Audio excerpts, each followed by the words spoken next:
اور اکثر افواہ کو ذکر کرنے میں یہی ہوتا ہے کہ بعض ایسی چیزیں ہیں جو عقل کے ساتھ سمجھ میں نہیں آتی، تو اسی لیے جو شریعت کے اندر اپنے عقل کو چلاتے ہیں ان پر اکثر امام بخاری رحمہ اللہ چرچ فرماتے ہیں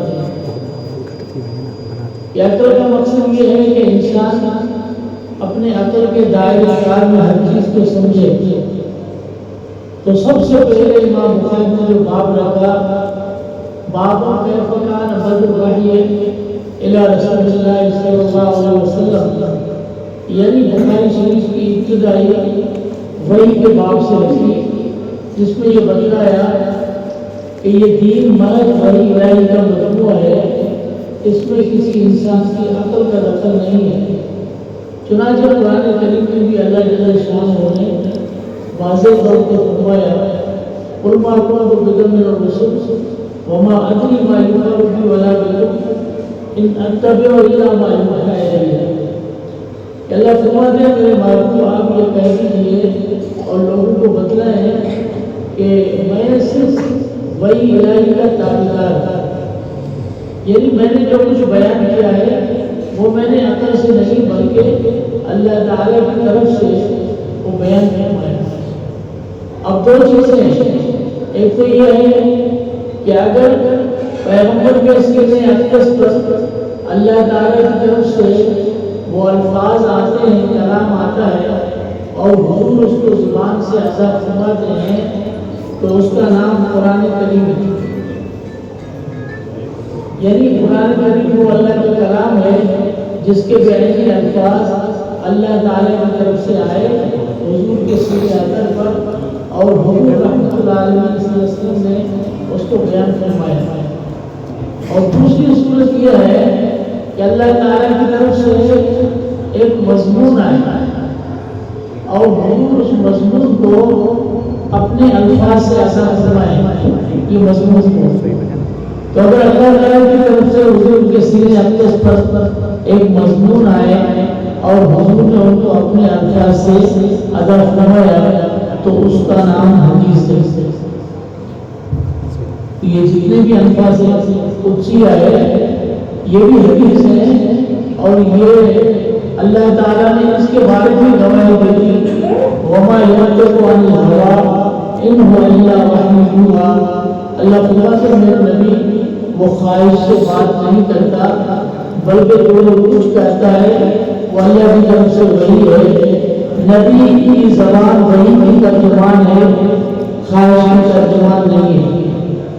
اللہ نے اس کی پاکیزگی بیان کی۔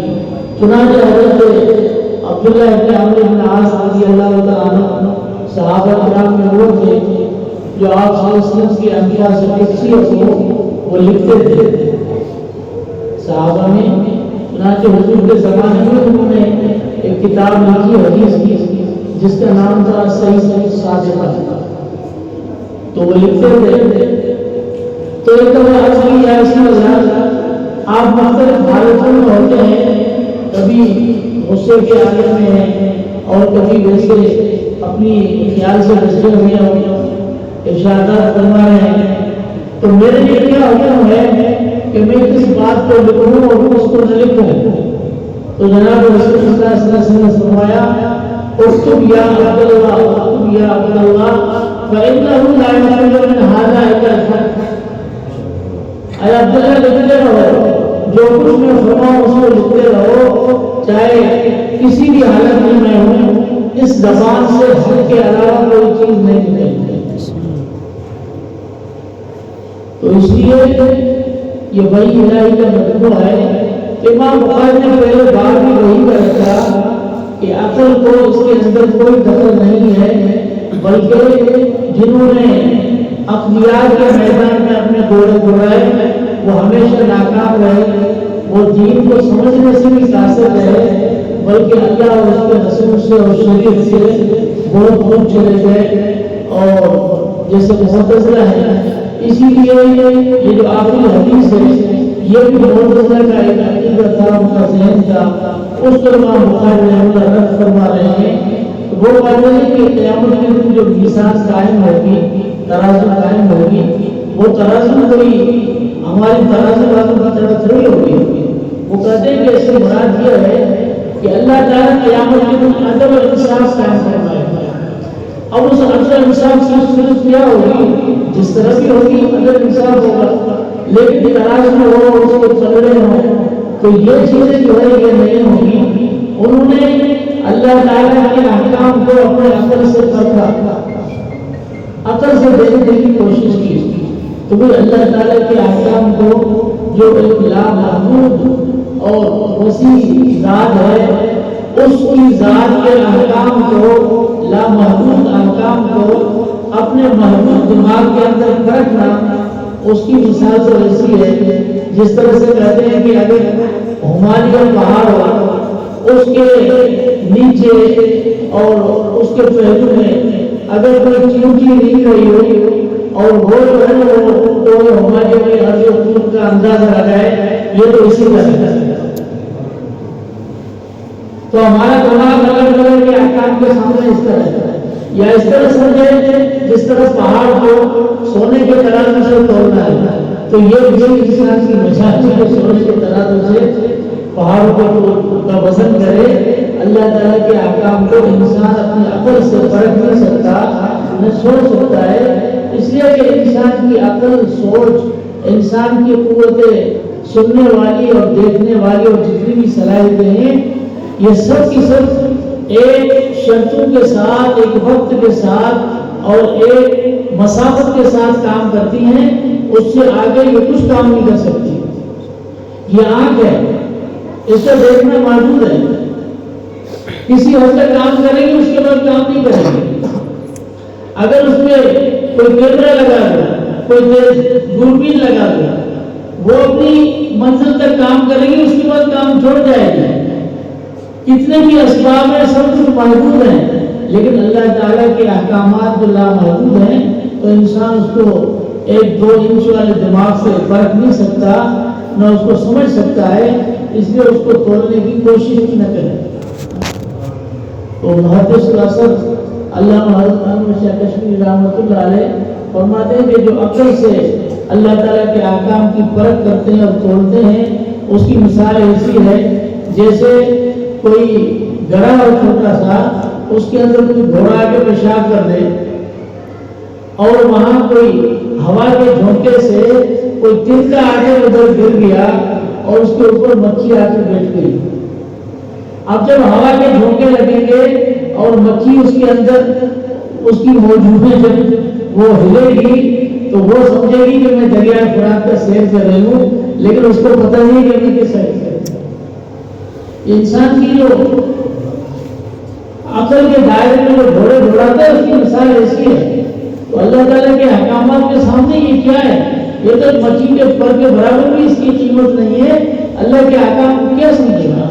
اس لیے اللہ تعالیٰ نے انسان کی ہدایت کا کام بھی کسی نبی سے عقل والے ہوتے ہیں، ان کی عقل پر بھی اللہ نے نہیں چھوڑا. نبی کے دل پر اللہ تعالیٰ نے وہی والے احکامات وہ بھیجے اور جو انہوں نے انسانوں کو بتلائے اسے انسان کی رہنمائی فرمائی. اس سے کسی کی عقل کا کوئی دخل نہیں ہے. آفاق سے اور آسمانوں سے اللہ تعالیٰ نے یہ اپنے کلام اور احکامات کو نازل فرمایا پیغمبر کے قلم پر. وَإِنَّهُ لَتَنزِيلُ رَبِّ الْعَالَمِينَ نَزَلَ بِهِ الرُّوحُ الْأَمِينُ عَلَى قَلْبِكَ لِتَكُونَ مِنَ الْمُنذِرِينَ بِلِسَانٍ عَرَبِيٍّ مُبِينٍ. محض اللہ تعالیٰ کی طرف سے نازل کی ہوئی چیزیں ہیں. اور ویسے بھی جتنی ہوئے زمین ہے آپ دیکھ رہے ہیں کہ زمین کے اندر جتنا بھی سبزہ ہے اور جتنی بھی کھیت ہے اور جتنا بھی اچھا منظر ہے زمین کے اندر، اگر باران رحمت نہ ہو، آسمان سے بارش نہ برسے تو زمین میں یہ سبزہ اور یہ کھیت یہ آبادی ہو سکتی ہے؟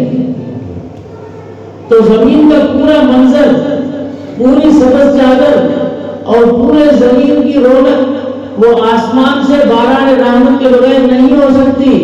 تو دل کے سرزمین پر بھی اس کی آبیاری اور اس کا سبزہ، اس پر علم و حکمت اور معرفت کے چشمے اور سبزے لگنا اور اچھا منظر ہونا، یہ بھی آسمان کی طرف سے باران رحمت کے بغیر نہیں ہو سکتی. اس لیے اللہ تعالیٰ نے انسان کے قلب پر باران رحمت کے لیے آفاق سے انتظام فرمایا. زمین والوں کے حوالے یہ نظام اللہ تعالیٰ نے نہیں کیا. نہ عقل کا یہ دائرہ کار ہے کہ انسان کی فلاح کو متعین کر سکے. عقل انسان کی ضروریات کی چیزوں کو اور اچھے بھلے کو سمجھ سکتی ہے. عقل انسان کے فلاح کے راستے کو متعین نہیں کر سکتی. اس کا انتظام اللہ تعالیٰ نے خود فرمایا. بابو کیف کان بدر وحی، اس لیے اس کی ابتدا وحی سے. تو ہمیں تو پرکھنا نہیں چاہیے کہ بھائی اگر قبر میں عذاب ہوگا تو کیونکہ کی قبر ہم کھول کے دیکھتے وہاں سے کچھ نظر نہیں آتا. میں آپ سے پوچھتا ہوں کہ ابھی یہ 60 سال کے 70 سال کے بابا بیٹھے ہوئے ہیں، ان سے پوچھو اپنی زندگی کی کارگزاری، تو اپنی زندگی کی کارگزاری یہ لکھے گا. آپ لکھتے جائیں تو اتنا ڈھیر کتابوں کا ہو جائے. یہ ڈھیر میموری کہاں ہے؟ اس کے دماغ میں پڑی ہوئی ہے نا.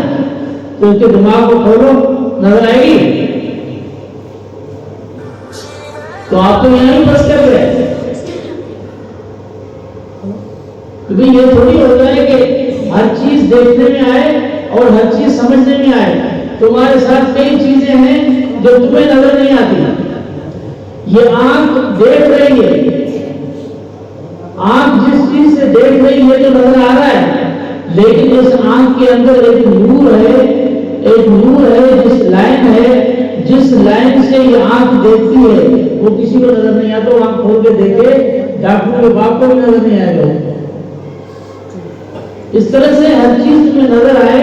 یہ انسان جو شروع سے چلتا ہے، یہ پوری مشین کھول کے دیکھو کہیں تمہیں نظر نہیں آئے گا. تو یہ کہاں ہے کہ ہماری عقل میں جو بات آئے وہ جو ہمیں سمجھ میں آئے اور عقل میں آئے اس کو ہم مانیں گے اور باقی کو نہیں مانیں گے. انسان اپنی زندگی میں مانتا ہی اس چیز کو ہے جس کو وہ نہیں دیکھتا. یہ جسم ہمیں نظر آ رہا ہے، آپ کہیں گے یہ سب کچھ جسم سے ہو رہا ہے یا اس غیر مرئی چیز سے ہو رہا ہے جس کو ہم نہیں دیکھتے. یہ روح سے ہوتا ہے جو ہمیں نظر نہیں آتا. جو دیکھنے میں آ رہا ہے وہ کچھ نہیں ہے، جو دیکھنے میں نہیں آ رہا وہ سب کچھ ہے. اس طرح سے یہ اللہ تعالیٰ کا نظام بھی اس طرح ہے. اور پھر عذاب قبر ہے یا آخر کی چیزیں ہیں تو اللہ تعالیٰ فرماتے ہیں جس طرح وَلَا تَقُولُوا مَنْ يُقْتَلُ فِي سَبِيلِ اللَّهِ أَمْوَاتٌ، جو اللہ کے راستے میں شہید ہوئے انہیں تم مردہ مت کہو بل احیاء، وہ زندہ ہیں. وَلَٰكِن لَا تَشْعُرُونَ، لیکن تم اس کو محسوس نہیں کر سکتے. تمہیں اس کے محسوس کرنے کا حصہ اور مشین اللہ نے تمہارے دماغ میں رکھی نہیں ہے. اگر تمہارے دماغ میں مشین ہوتی تو جو قبر کے اندر چلا گیا اس کو چھوڑو. تمہارے ساتھی جو ہم سفر ہے وہ اگر راستے میں کہیں سو گیا اور وہ خواب میں دیکھتا ہے کہ مجھے کوئی شیر دوڑا رہا ہے، میرے اوپر حملہ کر رہا ہے، وہ اٹھ کے تجھے پوچھتا ہے یار تو میرے ساتھ بیٹھا ہوا تھا اور شیر تیرے اوپر دوڑا حملہ کر رہا ہے تو تو نے میری مدد نہیں کی، تو کیا آپ اس کی مدد کر سکتے ہیں؟ تو بھئی آپ تو سونے والے بندے جو ہے اس کے دماغ میں جو چیزیں ہیں اس کو محسوس نہیں کر سکتے، تو پھر جو مرا اور دنیا سے چلا گیا اس کے پیچھے کیوں پڑے ہو؟ اللہ فرماتے وَلَٰكِن لَا تَشْعُرُونَ، تم وہ محسوس نہیں کر سکتے. ہاں جنہیں اللہ تعالیٰ نے عذاب چکھانا ہوتا ہے تو اللہ تعالیٰ فرماتے ہیں کہ فرعون کو ہم قیامت تک اس روئے زمین پر رکھیں گے اور ہمیشہ ہمیشہ قیامت تک عذاب دیں گے، اور اس کے اس لاش کو ہم عبرت کا نشان بنائیں گے. جب اللہ نے قرآن میں فرما دیا تو آج تک ہم دیکھتے ہیں کہ فرعون اس کو اللہ نے ہمیشہ کے لیے رکھا ہوا ہے کہ نہ اس کو مٹی کھا دیا، نہ روئے زمین کے اوپر پڑا ہوا ہے، نہ کوئی اس کو دفن کر سکتے ہیں. وہ آج تک پڑا ہوا ہے. اس کی چمڑی کیوں نہیں گل رہی؟ فرعون کی چمڑی نہیں گلتی، سکڑتی ہے، سوکھتی ہے. کوئی انسان چاہتا ہے کہ کسی کو 3 دن کے بعد رکھا جائے اور اس کی چمڑی گل نہ سڑ جائے. جس کو 4000 سال ہو گئے ہیں، 3000 سال ہو گئے ہیں، آج تک اس کی چمڑی نہیں گلی، وہ پڑا ہوا ہے. تو اللہ تعالیٰ کا اختیار ہے ایسی چیزیں ہیں جس کو ہم نہیں سمجھ سکتے. اس لیے آخرت کے احوال کو سمجھنا یہ انسان کے بس کی بات نہیں ہے کہ عذاب قبر کو سمجھے اور آخرت کی زندگی کو سمجھے. اسی لیے اللہ تعالیٰ نے پیغمبر نبی بھیجے ہیں تاکہ ہم اس نبیوں کے کہنے پر ایمان لائیں. اور سب سے بہتر جو ایمان جس کو ہم کلمے میں اقرار کرتے ہیں وہ ایمان دیکھنے والا ایمان نہیں ہے, وہ ایمان سننے والا ہے. وہ دیکھنے والا ایمان نہیں ہے. دیکھنے والا ایمان کیا ہوتا ہے؟ ہاں, یہ ایمان اصل سننے والا ہے.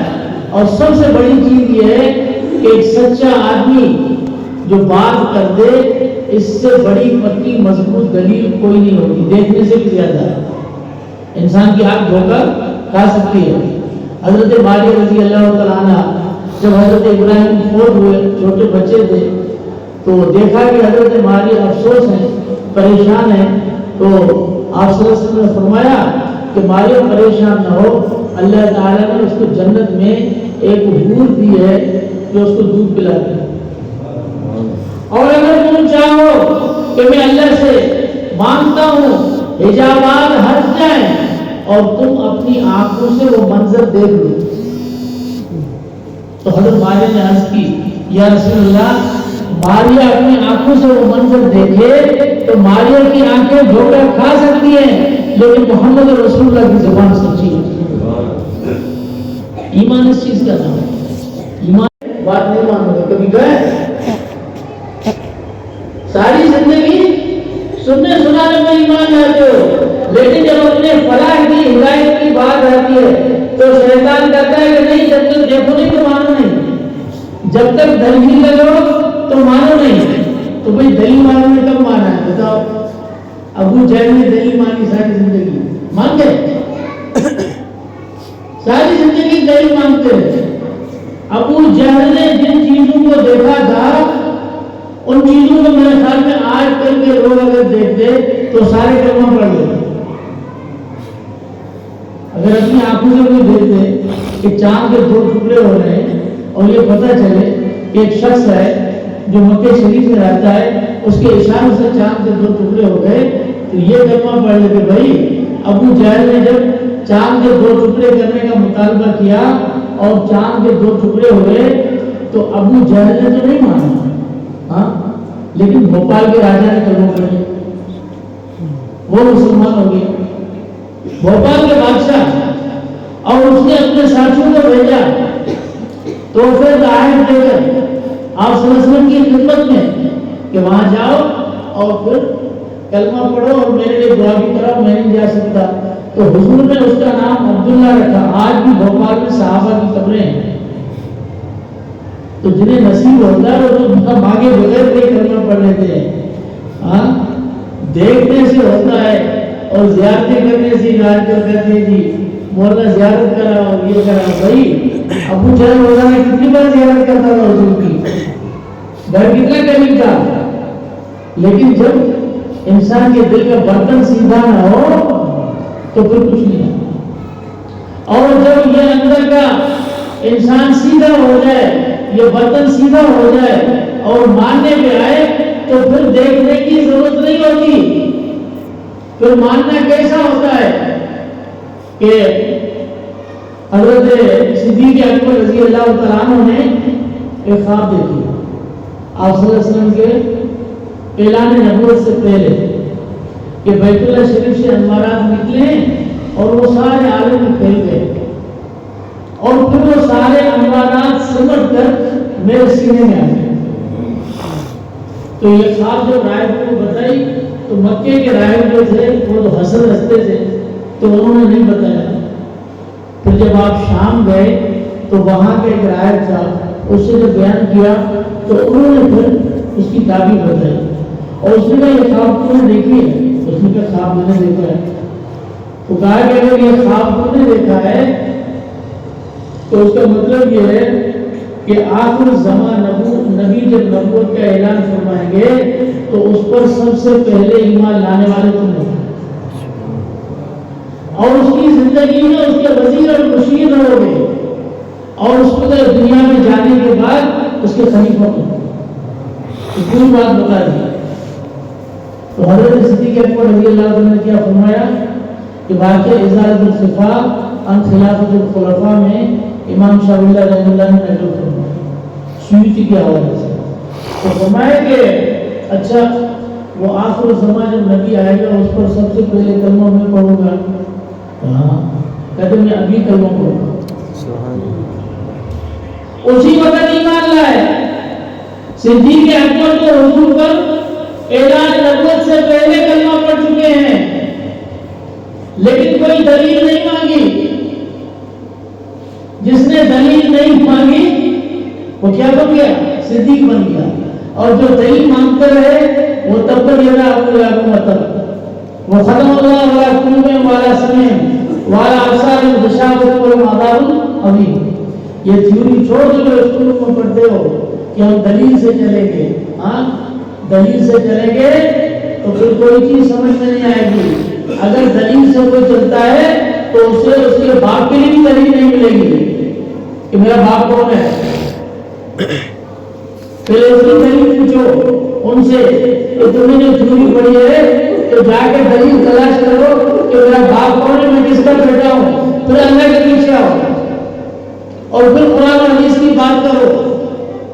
تمہیں اپنے باپ کے لیے کوئی دلیل نہیں ہے. سنی سنائی بات پر تم بیٹے ہو گئے کہ تمہارا باپ ہو کہ تمہاری ماں ہوئی, یہ سنائی پر چلے.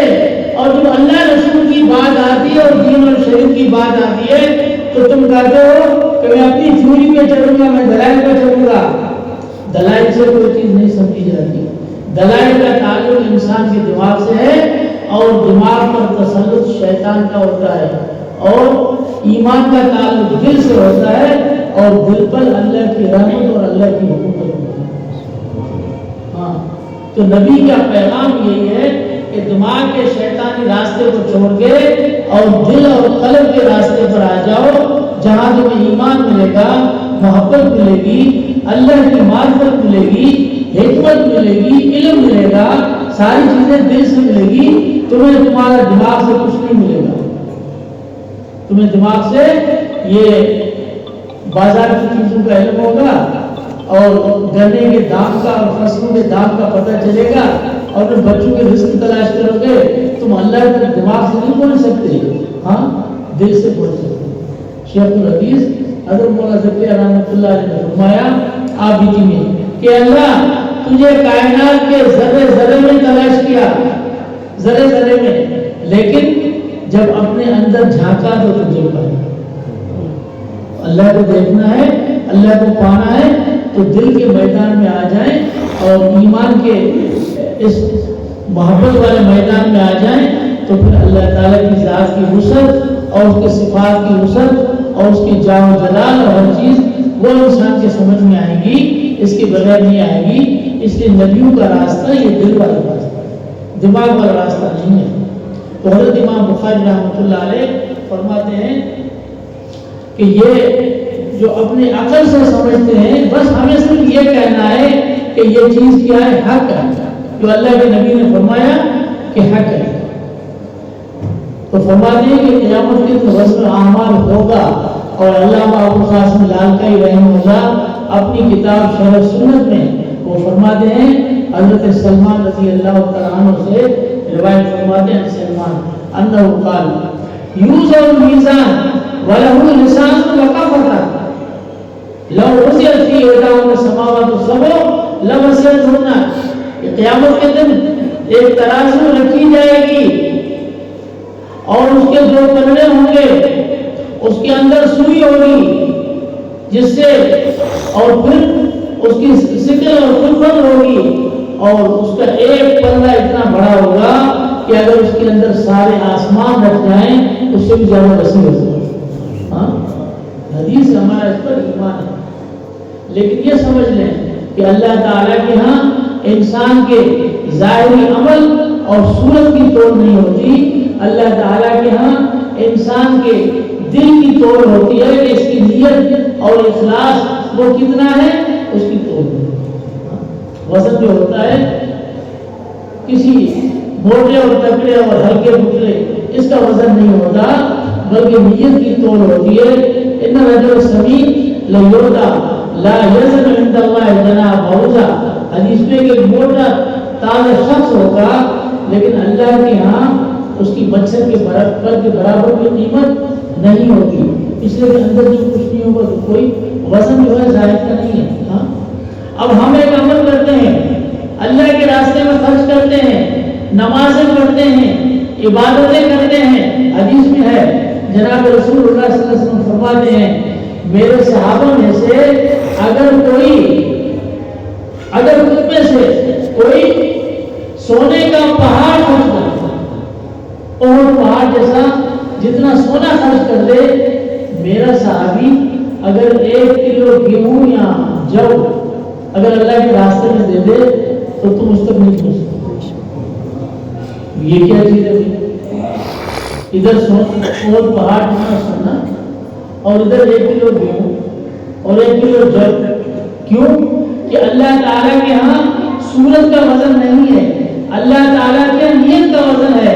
تو نیت جو جناب رسول اللہ صلی اللہ علیہ وسلم کے توسط سے جو حضور کے انوارات آفتاب نبوت کا نور صحابہ کرام کے سینے میں ہے، امت کا کوئی فرد اس مقام کو نہیں پہنچ سکتا. اسی لیے قیامت کے دن جو وزن ہوگا، فرماتے ہیں یہ وزن نیت کا ہوگا. خود شروع میں امام بخاری رحمۃ اللہ نے کتاب الایمان میں فرمایا کل یعمل علی شاکرتہ، ہر کوئی انسان جو کچھ عمل کرتا ہے وہ اپنی نیت کے مطابق کرتا ہے اور نیت کا ہی وزن ہوگا. اسی لیے ایک حدیث میں ہے جو مسند احمد کی ہے، حضرت علی رضی اللہ تعالیٰ عنہ سے جو فرماتے ہیں کہ حضرت عبداللہ ابن مسعود کے بارے میں حضور نے فرمایا لرجل ابن مسعود اثقل فی المیزان عند اللہ من جبل احد. عبداللہ ابن مسعود کا ایک قدم جو ہے قیامت کے دن وہ نام اعمال میں احد پہاڑ سے زیادہ وزندار ہوگا. صحابی ہیں تو اللہ تعالیٰ نے جو وزن رکھا ہے قیامت کے دن وہ نیت کا ہے. اسی لیے امام بخاری رحمۃ اللہ نے شروع میں جو باب رکھا ہے انما الاعمال بالنیات کی حدیث ذکر فرمائی کہ جب ہم حدیث پڑھتے ہیں خاص کر جو متعلمات اور طالبات ہیں ان کے لیے اشارہ فرمایا کہ جب ہم کوئی بھی عمل کرتے ہیں، حدیث پڑھتے ہیں، کوئی عمل کرتے ہیں تو سب سے پہلے ہمیں نیت کے اندر اخلاص لانا چاہیے. وما امروا الا ليعبدوا الله مخلصين له الدين حنفاء، اخلاص کے ساتھ. اور حدیث قدسی ہے کہ اللہ جل شانہ فرماتے ہیں الاخلاص سر من اسراری، اخلاص جو ہے یہ میرے رازوں میں سے ایک راز ہے. اودعته في قلب من احببته من عبادی، میں جس بندے سے محبت کرتا ہوں اس کے قلب میں اخلاص کا راز رکھتا ہوں، اس کے دل میں. اللہ تعالیٰ ہمیں بھی اخلاص نصیب فرمائے. تو حدیث پڑھنا پڑھانا یہ کتنا بڑا عمل ہے، تو وہاں پر اشارہ فرمایا کہ نیت کا اخلاص ہونا چاہیے. اسی لیے حضرت علامہ شیخ کشمیری رحمہ اللہ یا اس آخری حدیث میں جو مناسبت ذکر فرمائی، فرماتے ہیں کہ بدا بمبدأ المبادی و ختم بغایت الغایات. تمام اعمال کی جو مبدا ہے وہ ابتدا میں ذکر فرمائی اور تمام اعمال کی جو انتہا ہے وہ آخر حدیث میں ذکر فرمائی. ہر عمل کا مبدا نیت ہے اور نیت کا مبدا بھی وہی ہے. تو سب سے پہلے جو سب مبداؤں کی مبدا ہے اس کو ذکر فرمایا اور آخر میں جو بالکل انتہائی چیز ہوگی یعنی وزن اعمال، جس کے بعد جنتی جنت میں جائیں گے اور جن کا حساب ہوگا وہ جہنم والے جہنم میں جائیں گے. تو آخر میں جو عمل ہوگا اس کو اللہ نے آخر میں ذکر فرمایا وزن اعمال کا. اور حدیث سے ذکر فرمائی وہ بھی یہی جس میں اپنے کتاب کی مجلس کا اختتام بھی ذکر فرمایا اور وہ ذکر ہمیں بتلایا کہ تم پڑھو تاکہ حسن خاتمہ بھی ہو، ایمان پر بھی خاتمہ ہو، کتاب کا خاتمہ بھی ذکر پر ہو، زندگی کا خاتمہ بھی ذکر پر ہو اور مجلس کا خاتمہ بھی ذکر پر ہو. اس لیے آخر میں ذکر فرمایا کہ جناب رسول اللہ صلی اللہ علیہ وسلم فرماتے ہیں کلمتان حبیبتان الرحمن، دو جملے ایسے ہیں جو اللہ تعالیٰ کے زیادہ محبوب ہیں. اور زبان پر ہلکے ہیں لیکن وزن میں زیادہ وزندار ہیں، میزان میں اور ترازو میں۔ کون سے کلمے؟ سبحان اللہ و بحمدہ سبحان اللہ العظیم۔ اس میں اللہ تعالیٰ کی تمام صفات کا ذکر ہے، صفات جلالیہ جمالیہ، سلبیہ ثبوتیہ، تمام صفات کا ذکر ہے۔ تسبیح تحمید، کمال پر بھی دلالت ہے، عظمت پر بھی دلالت ہے، تسبیح پر بھی دلالت ہے، تنزیحات بھی اس میں ہیں، تمام صفات ہیں۔ اس کے پڑھنے سے اگر کوئی انسان صبح شام 100 بار یہ پڑھتا ہے سبحان اللہ بحمدہ سبحان اللہ العظیم، تو اس کو عبادات کی، نماز کی توفیق بھی ملتی ہے، اور دل اور دماغ پر جو انسان پہ خواہشات اور ذہنی جو نفسانی خواہشات اور غلبے ہوتے ہیں وہ بھی ختم ہو جاتے ہیں اور دل پاک ہو جاتا ہے۔ سبحان اللہ وبحمدہ سبحان اللہ العظیم۔ اپنی کتاب کی اختتام کو اس حدیث پر ذکر پر فرمائی، یہ نیک فعال لیا اس میں کہ حضور فرماتے ہیں من کان آخر کلامہ لا الہ الا اللہ دخل الجنہ، جس کی زندگی کا آخری جملہ لا الہ الا اللہ ہوگا وہ جنتی ہوگا۔ تو اشارہ کرتے ہیں کہ اللہ تعالیٰ ہمارا ایمان پر خاتمہ فرماتا ہے۔ تو ہم سارے اس کے محتاج ہیں کہ ہم اپنی نیتوں کے اندر اخلاص لائیں اور نیتوں کو خالص کریں، اور مقصد صرف جو ہے زندگی میں ایک ہی مومن کا ہونا چاہیے۔ بھلا ہم نماز پڑھتے ہیں تو ثواب تو مل جاتا ہے، یا ہم سورہ واقعہ پڑھتے ہیں بھائی فاقہ کو ختم کرنے کے لیے، تو فاقہ تو ختم ہو جاتا ہے، یاسین پڑھتے ہیں برکات کے لیے، برکات تو ہو جاتی ہے، لیکن کیا ہم اس میں نیت اگر اللہ کے رضا کی کریں تو کیا کوئی چیزیں نہیں ہوگی؟ اپنا اثر تو دکھائے گی، لیکن نیت کیا کریں؟ اللہ تعالیٰ کی رضا کی۔ جب قرآن پڑھتے ہیں، عبادت کرتے ہیں اور کلمہ پڑھتے ہیں یا جو کچھ عمل کرتے ہیں اور احادیثیں پڑھتے ہیں اور تلاوت کرتے ہیں، مقصد صرف اللہ تعالیٰ کی رضا کہ اللہ کو راضی ہو جائے، اور جب اللہ راضی ہو جائے تو پھر تو کسی چیز کی جنت بھی اس کی ہے، آخرت بھی اس کی ہے۔ اللہ تعالیٰ کی رضا ہونا چاہیے، لیکن اگر اللہ تعالیٰ راضی نہ ہوا تو پھر ساری نعمتیں بیکار ہو جائیں گی۔ اگر کوئی صاحب خانہ ہو، مہمان آئے اس کے گھر میں، اس کو بلائے، اس کی دسترخوان بھی لگے، خدمت بھی کرے، لیکن کھانے پلانے کے بعد آخر میں یہ کہے میں آپ سے ناراض ہوں، راضی نہیں ہوں، تو یہ کھانا اچھا لگے گا؟ نہیں۔ لیکن اللہ تعالیٰ قیامت کے دن جب سب نعمتیں انسان کو دے گا اور جنت میں ہر چیز اس کو ان کی طاقت کے ساتھ ملے گی، کھائے گا پیے گا، لذتیں ہوں گی، حور و قصور ہوں گے، لیکن جب آخر میں اللہ تعالیٰ اعلان فرمائے گا اليوم احل علیکم رضوانی فلا اسخط بعدہ ابدا، آج میں تمہارے اوپر اپنی رضا کا اعلان کرتا ہوں، آج کے بعد تم سے میں ناراض نہیں ہوں گا۔ تو حدیث میں ہے فما فرحوا فرحهم بشیء، وہ جنتی نعمتوں سے اتنے خوش نہیں ہوں گے جتنے اللہ کے اس اعلان سے خوش ہوں گے کہ بھی صاحب خانہ وہ ہم سے راضی ہے۔ اللہ ہمیں اپنی رضا والی زندگی نصیب فرمائے۔ اللہ تعالیٰ اس مدرسے کے جتنی بھی معلمات اور طالبات اور جتنے بھی پڑھنے والے ہیں، اللہ تعالیٰ ان کو علم و عمل، استقامت، اخلاص نصیب فرمائے، اور اس مدرسے کے جتنے معاونین ہیں اللہ تعالیٰ ان کو دنیا اور آخرت کی بہترین بھلائی نصیب فرمائے، اور خزانہ غیب سے اللہ تعالیٰ اس کی امداد فرمائے، اور قیامت ابد الآباد تک اللہ اس ادارے کو اور تشنگان علوم کے لیے اللہ تعالیٰ برکت دے۔ آخر دعوانا